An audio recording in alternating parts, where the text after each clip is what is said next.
আসসালামু আলাইকুম, কেমন আছো তোমরা সবাই? আশা করি সবাই ভালো আছো। আমাদের আজকে আনোয়ারপাড়া উচ্চ বিদ্যালয়ের অনলাইন ক্লাসে রসায়নের একটা খুব গুরুত্বপূর্ণ অধ্যায় নিয়ে আমরা আলাপ আলোচনা করব। তো দেখো, আমার কাছে একটা বই আছে। বইটা একটা বস্তু যদি ধরো তাহলে এটা নির্দিষ্ট একটা ওজন আছে এবং নির্দিষ্ট একটা কি জায়গা দখল করে আছে। এই জিনিসগুলো কী করো, তোমরা আগে ক্লাসে পড়ছো যে বস্তু নির্দিষ্ট ওজন থাকে এবং জায়গা দখল করে তাকে বলে পদার্থ। আমরা আজকে এই পদার্থের অবস্থা নিয়ে আলাপ আলোচনা করব। তাহলে আমাদের আজকের বিষয় শিরোনাম হচ্ছে পদার্থের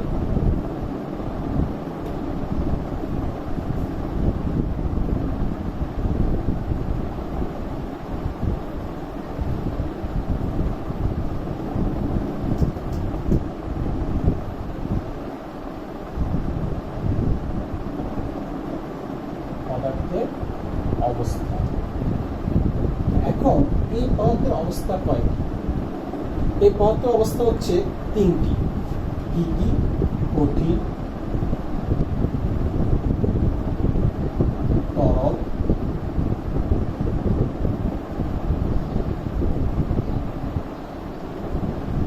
গ্যাসীয় অথবা বায়ু।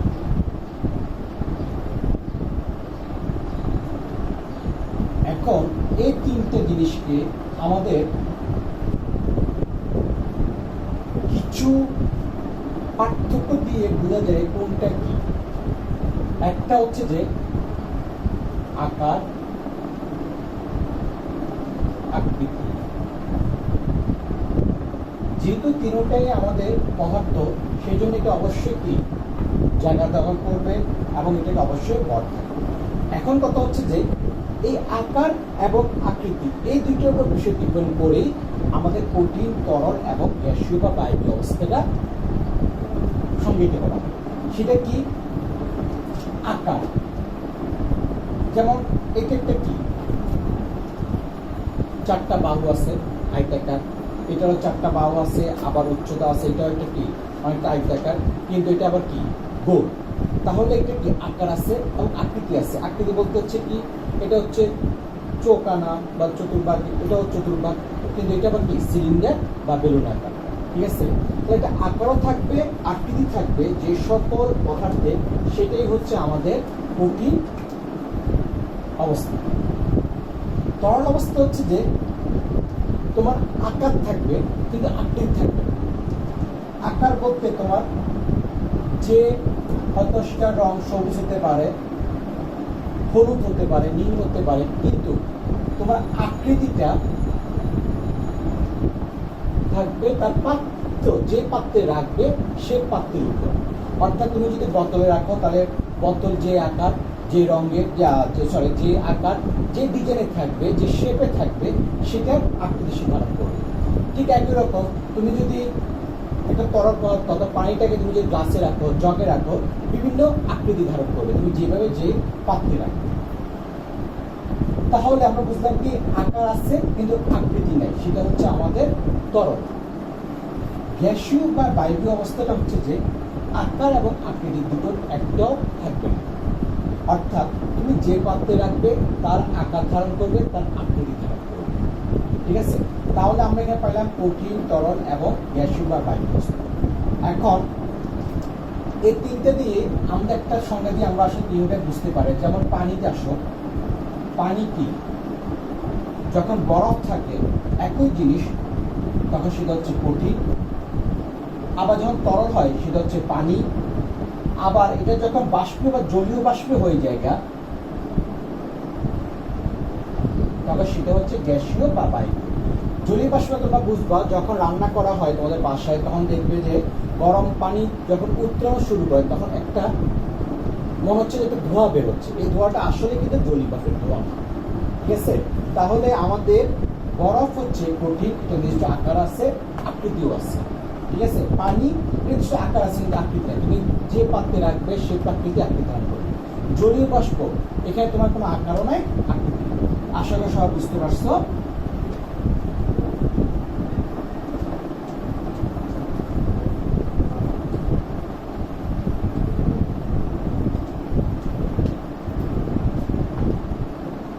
এটা ছিল আমাদের 1.2 পার্ট। এখন হচ্ছে 2.1, এখন আসছে 2.1.3 গ্যাসীয় বা বায়বীয় পদার্থ। গ্যাসীয় বা বায়বীয় পদার্থের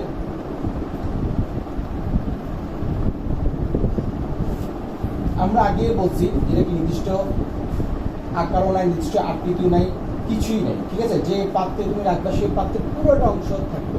যেমন তুমি একটা পাত্রে যদি মুখ বন্ধ থাকে, যদি তুমি তরল নাও, তরলটা তুমি যদি এখানে নাও তরল, তাহলে তোমার এতটুকুই দেখা যাবে।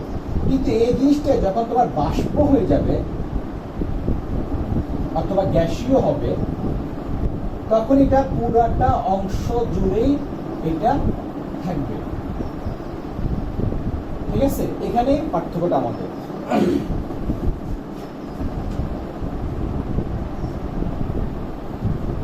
এখন কথা হচ্ছে যে এটার কারণটা কেন। একটা জিনিস মনে রাখবা, আমাদের প্রতিটা বস্তুর মধ্যে অসংখ্য অণু-পরমাণু থাকে। এই অণু-পরমাণুর মধ্যে আমাদের একটা আকর্ষণ থাকে।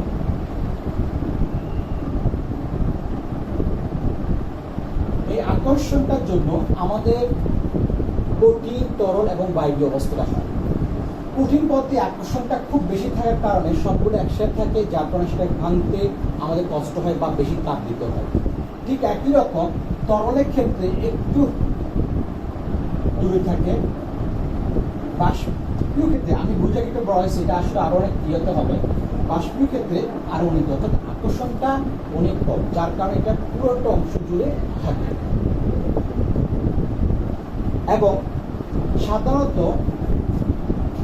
এটা যদি তাপ দেওয়া হয় তাহলে তেমন একটা বাড়ে না, পরিমাণ বাড়ে না। কিন্তু তরল কিছুটা বাড়ে, বাষ্পীয় সবচেয়ে বেশি বেড়ে যায়, ঠিক আছে। অর্থাৎ আয়তনটা বেড়ে যায়। এখন এখানে আমরা দেখলাম যে কণার একটা কি অংশের কথা আসতেছে।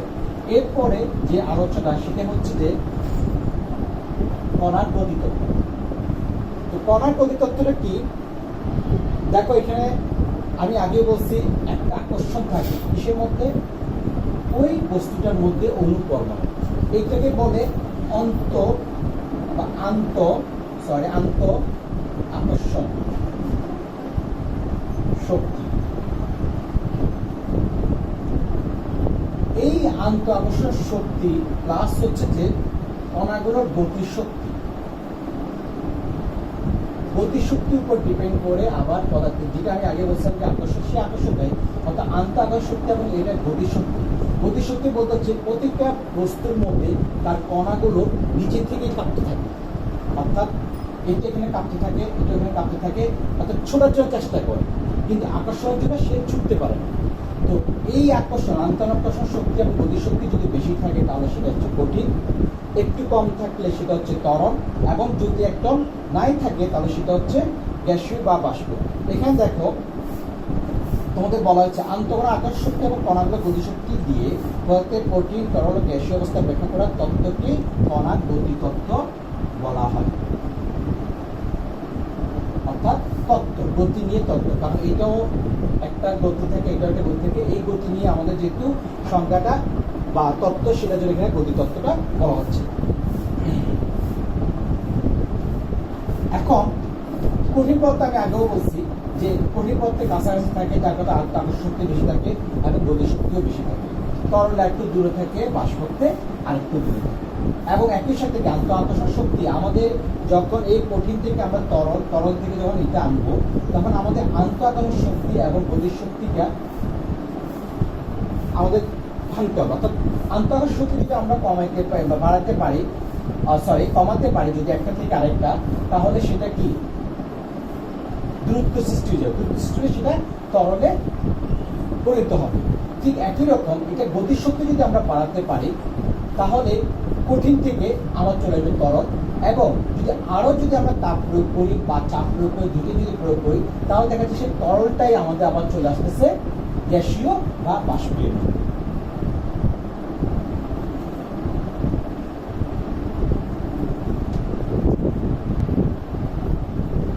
যাক, এরপরে আলোচনাটা হচ্ছে আমাদের আরেকটি গুরুত্বপূর্ণ, খুবই গুরুত্বপূর্ণ, সেটা হচ্ছে যে ব্যাকরণ।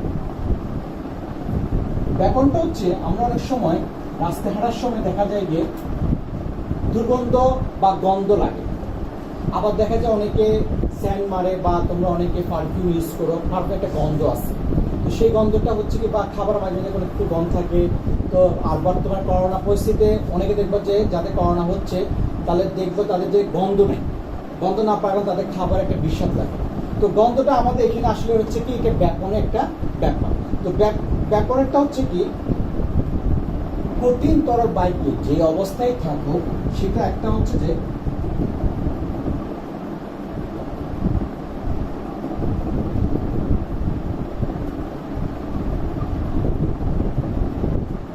স্বতঃস্ফূর্ত এবং সময়। স্বতঃস্ফূর্ত বলতে হচ্ছে এখানে কোনো তাপ চাপ কোনো কিছু করা হবে না বা ধাক্কানো হবে না, সেটা হচ্ছে স্বতঃস্ফূর্ত এবং সমানভাবে সমভাবে এটা ছড়িয়ে পড়বে।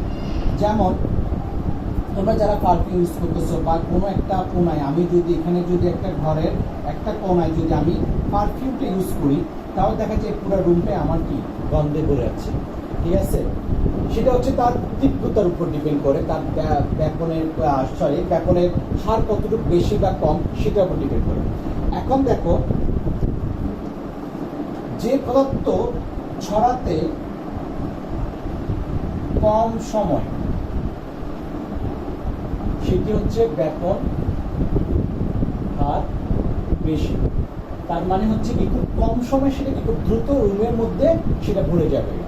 অর্থাৎ কেউ একজন, যখন আমরা এই যে ক্লাস নিয়েছি, হঠাৎ করে কেউ একজন ঘরের ভিতর ঢুকলো, সাথে সাথে একটা গন্ধ পেলাম। আবার দেখা যায় যে আরেকজন ঢুকলো, তার গন্ধটা আমরা একটু পরে পেলাম। সেটা অর্থাৎ ছড়াতে যে সময় কম সময় লাগে সেটা ব্যাপন হার বেশি, অর্থাৎ ব্যাপনটা গন্ধটা খুব দ্রুত ছড়াবে। আর যদি ছড়াতে বেশি সময় লাগে তাহলে আমরা বলবো ব্যাপন হার কম। আমাদের আজকে আপাতত এতটুকু পর্যন্ত থাকলো। তাহলে আমরা আজকে কি কি শিখলাম আমি একটা পুনরালোচনা করতেছি, সবাই একটু খেয়াল করো, এর মধ্যে আমাদের বাড়ির কাজটা চলে আসবে। প্রথমত আমরা আলোচনা করছি আজকে পদার্থ কি, পদার্থের কয়টা অবস্থা এবং কি কি, এবং সেটার তিনটা অবস্থার কারণগুলো কি কি, অর্থাৎ গতিতত্ত্ব বলো বা কণা যেটাই বলো। এবং সাথে আমরা আলোচনা ব্যাপক। তোমাদের কাজ যেটা হচ্ছে যে পদার্থ কি, কয়টি অবস্থা ও কি কি বর্ণনা করো এবং তাদের অবস্থা, তিনটি অবস্থা এবং তাদের অবস্থার কারণ ব্যাখ্যা করা, ঠিক আছে। অর্থাৎ গতিতত্ত্বটাই ব্যাপন কি, ব্যাপনের হার কখন কম বা বেশি বলা হয়। এটা হচ্ছে তোমাদের আগামী ক্লাসের বাড়ির কাজ। ধন্যবাদ সবাইকে, ভালো থেকো, সুস্থ থেকো, আল্লাহ হাফেজ।